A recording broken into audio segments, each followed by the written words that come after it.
16번 문제입니다.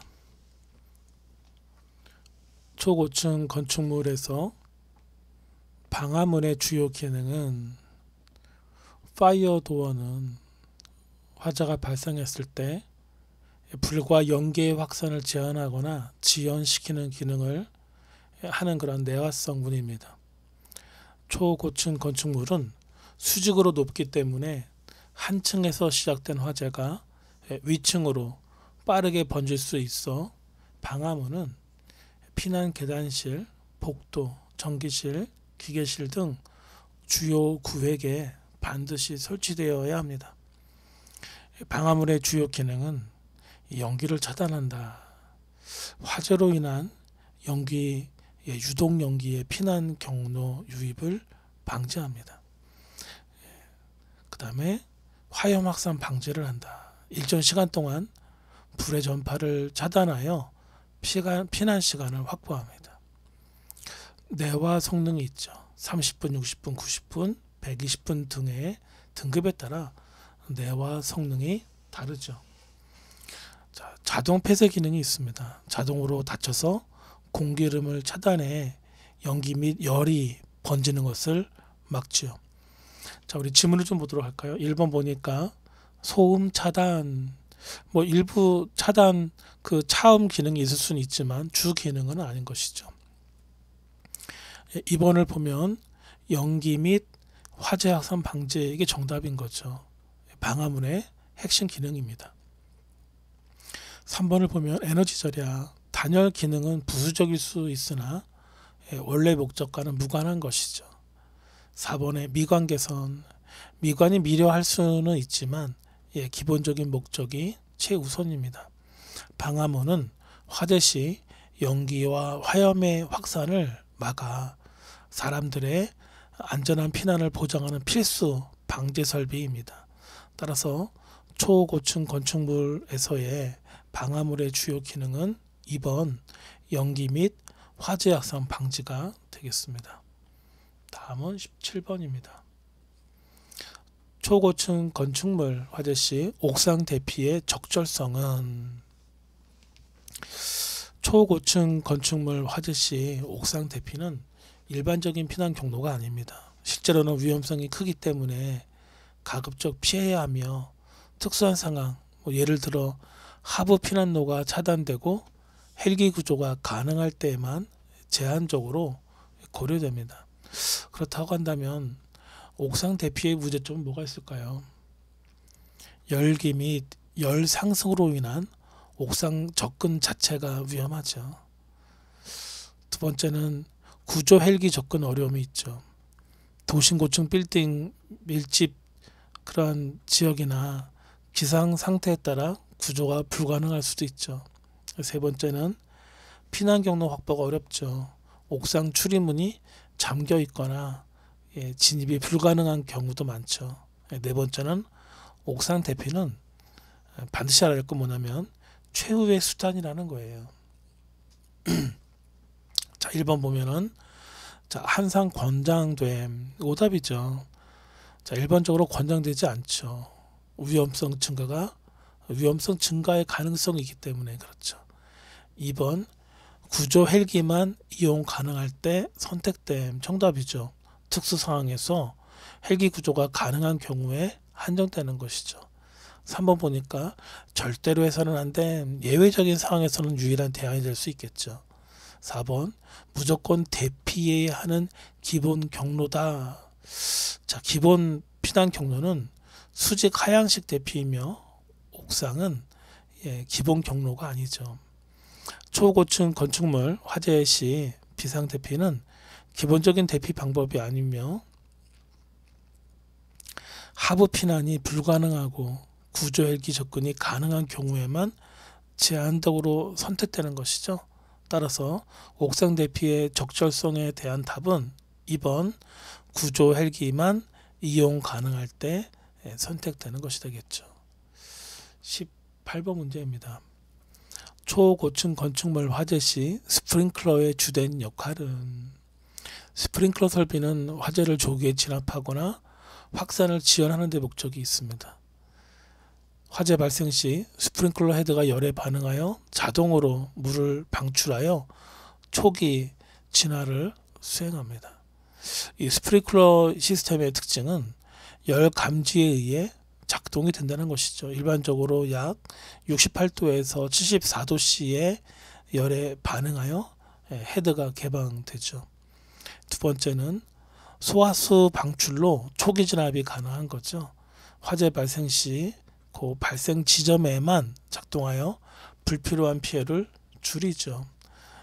세 번째는 초고층 건축물의 경우 스프링클러는 화재 확산 방지 및 초기 제압을 위해 법적으로 의무 설치되어 있죠.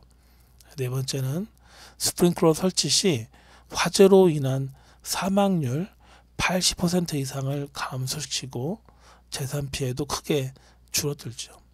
자, 지문을 보면 1번 볼까요? 대피로를 안내한다. 이는 비상조명 등이나 유도 등이 하는 역할을 말하는 거죠. 2번에 화재를 자동 감지한다. 감지는 감지기, 연기 감지기, 열 감지기 등의 역할이 되겠죠. 스프링클러는 감지 후 진압까지 수행하는 것이죠. 3번에 초기 화재를 자동 진압한다. 정답이죠. 스프링클러의 핵심 기능은 초기 화재 자동 진압입니다. 4번에 연기 감지를 수행한다. 연기 감지는 연기 감지기의 기능인 거죠. 자, 스프링클러 설비는 열 감지로 작동하여 초기 화재를 자동으로 진압하는 역할을 하며 초고층 건축물의 화재 안전의 핵심적인 설비입니다. 따라서 정답은 3번 초기 화재를 자동 진압한다입니다. 19번 문제를 보도록 합니다. 다음 중 초고층 건축물에서 흔히 발생하는 재난 유형이 아닌 것은? 초고층 건축물은 주로 도심지에 평탄하고 안정된 지반 위에 건설됩니다. 따라서 산사태나 토사 붕괴 같은 재난은 발생 가능성이 매우 낮습니다. 반면 초고층 건축물에서 우려되는 대표적인 재난 유형이 뭐가 있을까요? 초고층 건축물에서 흔히 발생되거나 대피해야 할 유형의 첫 번째는 화재겠죠. 대표적인 고위험 재난이죠. 연기 확산 속도, 대피의 어려움, 소방 접근성 등으로 인해 심각한 피해가 우려되고 관련 설비로는 스프링클러, 제한 설비, 피난안전구역 등이 있죠. 자, 두 번째는 지진이죠. 최근에는 지진 위험 지역이 확대되고 있고 고층 건물은 내진 설계가 필수이고 진동에 따라 구조물 안정성 및 흔들림에 대한 대책이 필요하죠. 세 번째는 풍수해죠. 태풍이나 강풍 이런 것들.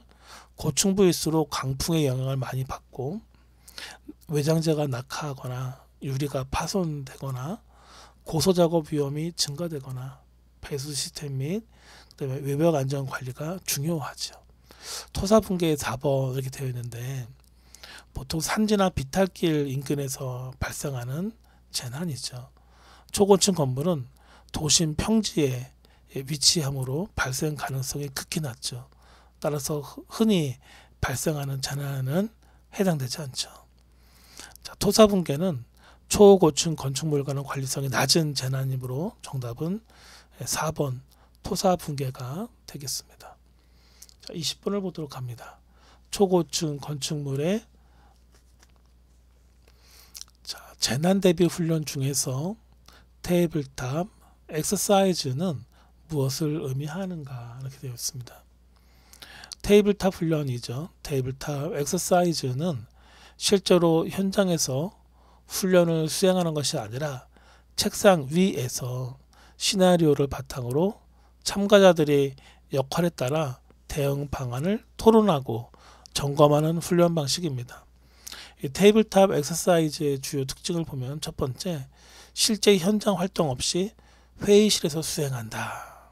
두 번째는 가상의 재난 시나리오를 설정하고 세 번째, 각 기관이나 부서의 역할과 대응 절차를 점검하고 네 번째, 지휘 및 의사결정 체계의 확인과 상호 협조 체계 점검이 핵심이죠.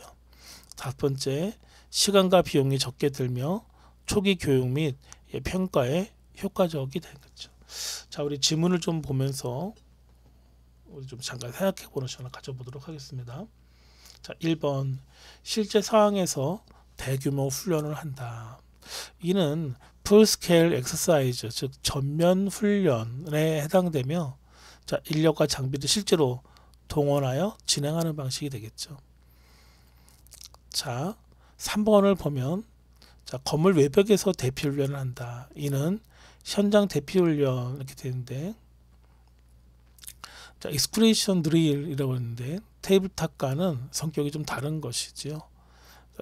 4번을 보면 인명 구조 시뮬레이션 이렇게 되어 있는데, 자, 이는 기술 훈련이죠. 스킬 드릴 또는 기능성 훈련이죠. 펑셔널 엑서사이즈에 가까운 것이라고 볼 수 있겠죠. 테이블탑 엑서사이즈는 시나리오에 기반한 토론 중심의 훈련으로 지휘 통제 능력 및 의사결정 절차를 사전 점검하는 데 목적이 있습니다. 따라서 정답은 2번 가상 시나리오 기반 토론식 훈련이 답이 되겠습니다.